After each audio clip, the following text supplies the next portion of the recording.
Hello, welcome to Lesson 21, Exercise 1. Here we're going to practice our skills with Boolean type of variables, Boolean data types. So here we're going to create a Boolean variable called bool. You really could name it whatever you want, but in this case we're going to name it bool. We're going to assign a value of true to this variable, and then we're going to do something with that. If the Boolean variable is equal to true, then we're going to output the following to the screen 4 times using a loop, and this is basically what we're going to output to the screen.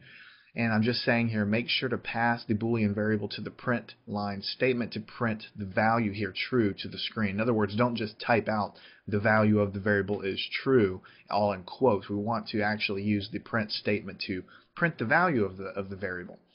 And then we're going to have another if block. If the value of the Boolean is false, output the following to the screen. Again, using a loop. Then we'll change the value of the variable from true to false and rerun the program to see how it works. So the first thing that we're going to do is here's our class definition that defines our program. Here's the main method. Inside of that, we're going to define a Boolean variable, name it bool. That's what we already talked about. Don't worry about the integer yet. We're going to set the Boolean equal to true, all right, and which is what we're trying to do. And we said that if it's equal to true, we want to output something 4 times. Now we could just put 4 of these statements one after the other. That would work, but let's try to be efficient about it. Inside of this loop, if Boolean is equal to true, notice we have the double equals, which is a comparison. If it's true, then we evaluate everything between these curly braces. This is a code block here. And now we set up a loop. I is going from 1 up to 4 because it's less than or equal to 4, and we're incrementing the variable by 1 each time we go through the loop. Now, what we're trying to do in this loop is only one single statement, which is this one down here, so there's no real need for curly braces around it since it's a single statement.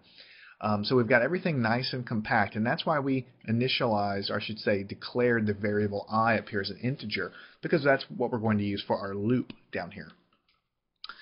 So when we print it to the screen, it says the value of the variable is, and then the value of whatever the Boolean is, true or false.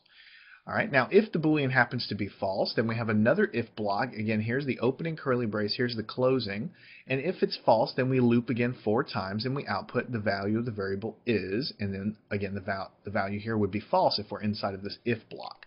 But right now our Boolean variable is initialized to be true. So let's go ahead and save and run this program and see what happens. The value of the variable is true. So notice a couple of things here. Because the value was true, we went to this if block and we executed everything in here. Right? That's the first thing to notice, that we're doing a comparison true or false. It's the only thing a Boolean variable can actually have as a value. Once we jump into here, we loop 4 times, and notice that the print statement is outputting the true here, not because we typed it in, but because it's just printing the value of the variable, which is true. So Boolean is just like any other data type. It's just that it can only have 2 states. It can be either true or false. And there's many occasions when you might use that in a program. All right, so let's change it here from true, the value here. Let's change it to false and see if we can get the other code block to execute. We'll save and we'll run it, and now it says the value of the variable is false because now it jumps over this if statement because this if statement is not evaluate to be true. This guy is the valid statement, so we go and print it out down here. So that's basically how you do that. There are a couple of variations you could probably do depending on your code style. It may not look exactly like this, but this is the general idea of what we're going for. It really lets you practice a lot of things because you're able to practice with the Boolean data type, you're able to practice with ifs, and you're able to practice with fors, all in the same example.